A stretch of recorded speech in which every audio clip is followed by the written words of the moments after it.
Et on va s'intéresser aujourd'hui à la situation des libertés fondamentales en France. Il en a été beaucoup question ces derniers jours après les attaques contre la Ligue des droits de l'homme, attaques du ministre de l'Intérieur Gérald Darmanin et de la Première ministre Elisabeth Borne. On en parle dans un instant avec son président Patrick Beaudouin. Mais d'abord, on va écouter ces déclarations qui ont déclenché la polémique. Ça, vous parlez de la Ligue des droits de l'homme, je ne connais pas les subventions données par l'État, mais effectivement, je pense que ça mérite d'être regardé dans le cadre des actions qu'ils ont pu mener. J'ai beaucoup de respect pour ce que la LDH a incarné. Je ne comprends plus certaines de ses prises de position. Cette incompréhension n'est pas nouvelle. Elle s'est fait jour dans ses ambiguïtés face à l'islamisme radical et elle s'est confortée depuis quelques mois. Patrick Beaudouin, merci à vous d'être avec nous. Vous êtes donc le président de la Ligue des droits de l'homme. D'abord, comment avez-vous réagi quand vous avez entendu ces propos, d'abord du ministre de l'Intérieur français et ensuite de la Première ministre? Bonjour tout d'abord. Pour les propos de M. Darmanin, il y a deux temps dans le propos. Le premier temps, c'est de dire que les finances ou les subventions de la LDH doivent être regardées. J'abonde, il est normal qu'elles soient regardées, on reçoit des subventions, on est contrôlé par la Cour des comptes, tout ça est transparent. Un tiers de vos ressources, je crois. C'est à peu près un tiers de nos ressources, effectivement. C'est le deuxième temps qui est inquiétant et qu'évidemment nous contestons absolument. C'est de dire, regardez dans le cadre des actions qu'elle a pu mener. Dans le cadre des actions qu'elle a pu mener. Ça voudrait dire que l'État a un droit de regard et de contrôle sur vos actions? C'est exactement ça. Ça signifie forcément cela. Alors, est-ce que c'est une menace voilée qui serait mise en œuvre ou est-ce que c'est... C'est ce que vous avez dit déjà. Vous l'avez affirmé. Oui, c'est tout de même très, très inquiétant parce que ça ne touche pas seulement la Ligue des droits de l'homme. Si l'on considère, vous savez que les associations ont besoin de subventions, presque toutes.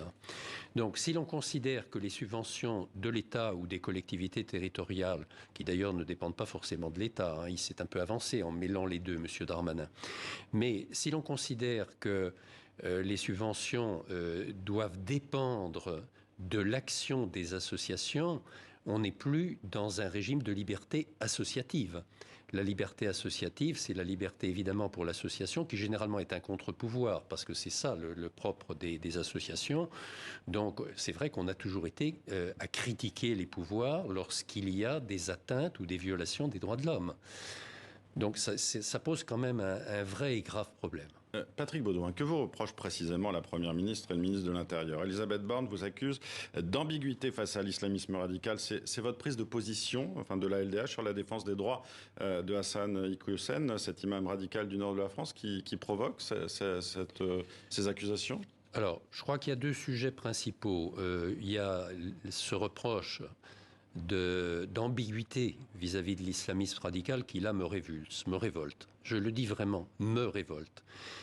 Car il est bien évident que toutes les valeurs défendues par la Ligue des droits de l'homme, alors là, je peux dire depuis toujours, même si elle a pu commettre des erreurs au cours de son histoire, comme toute organisation, ce sont des valeurs de liberté, d'égalité, de fraternité, de défense des droits et des libertés pour tous et toutes, de lutte contre les discriminations, tout ce qui est contraire à l'islamisme radical. Donc je crois que ça suffirait comme réponse.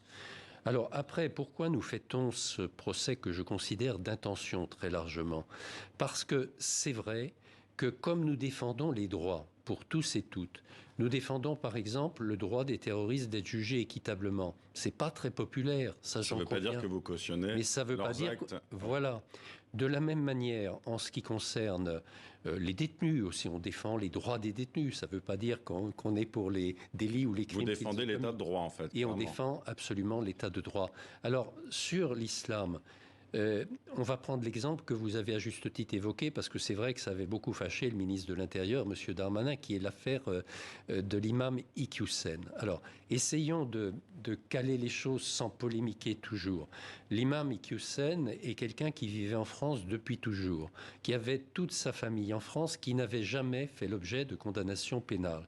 Et fin juillet 2022, M. Darmanin, dans une agitation du moment, a pris un arrêté d'expulsion contre cet imam. Les motifs de l'arrêté d'expulsion, principalement, c'était des propos antisémites absolument abjects qui avaient été tenus, mais 8 années auparavant, qui avaient été démentis, vrai ou faux, ça je ne prends pas parti, mais qui avaient été démentis par l'imam, et puis des propos tout aussi déplorables sur l'absence d'égalité homme-femme, on va dire. Mais c'était ça, il ne lui était pas reproché de risque terroriste, si vous voulez. Donc c'est pourquoi nous sommes intervenus dans cette affaire pour dire qu'il n'y avait pas lieu de procéder à son expulsion, au nom en plus du respect, du droit au respect de la vie privée familiale. On a été suivi par le tribunal administratif, on ne l'a pas été par le Conseil d'État, mais il y a une procédure maintenant qu'on appelle au fond, puisque c'était un référé liberté.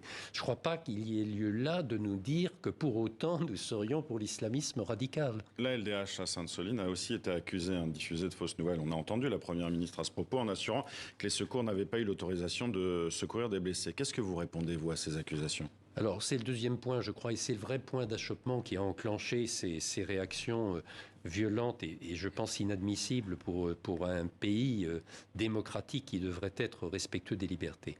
Ce sont d'une part les violences policières, même celles qui ont précédé Sainte-Soline et Sainte-Soline.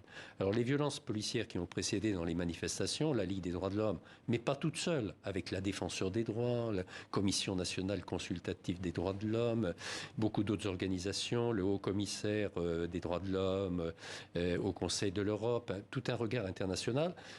Nous avons estimé, avec beaucoup d'autres, qu'il y avait un retour à des violences policières inadmissibles. Ça veut dire, je ne vais pas rentrer dans le détail, mais par exemple, l'utilisation de ce qu'on considère être des armes de guerre, les LBD et les grenades de désencerclement, mais de type très dangereux, qui sont les GM2L. Sur Sainte-Soline, je viens à Sainte-Soline, on nous reproche principalement d'avoir indiqué qu'il y avait eu du retard apporté à secourir un blessé qui était en danger de mort. Et il y a un enregistrement audio qui démontre, par le Monde, oui. voilà, qui démontre qu'il y a ce retard. Après, la justice investiguera.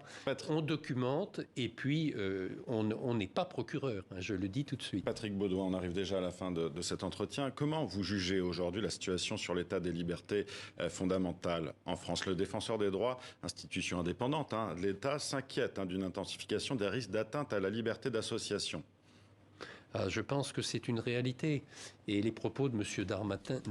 Darmanin le montrent. Outre une loi qui s'appelle la loi séparatisme, qui a été suivie d'un décret lié au contrat d'engagement républicain, qui fait obligation aux associations de souscrire des engagements et qui risque de priver les associations des subventions si elles ne respectent pas ces engagements. C'est un début, mais je pourrais citer beaucoup d'autres exemples. Je crois qu'il y a un glissement quand même progressif de restriction des libertés dans un contexte français et international qui malheureusement fait pencher vers les extrémistes de droite et vers l'extrême droite.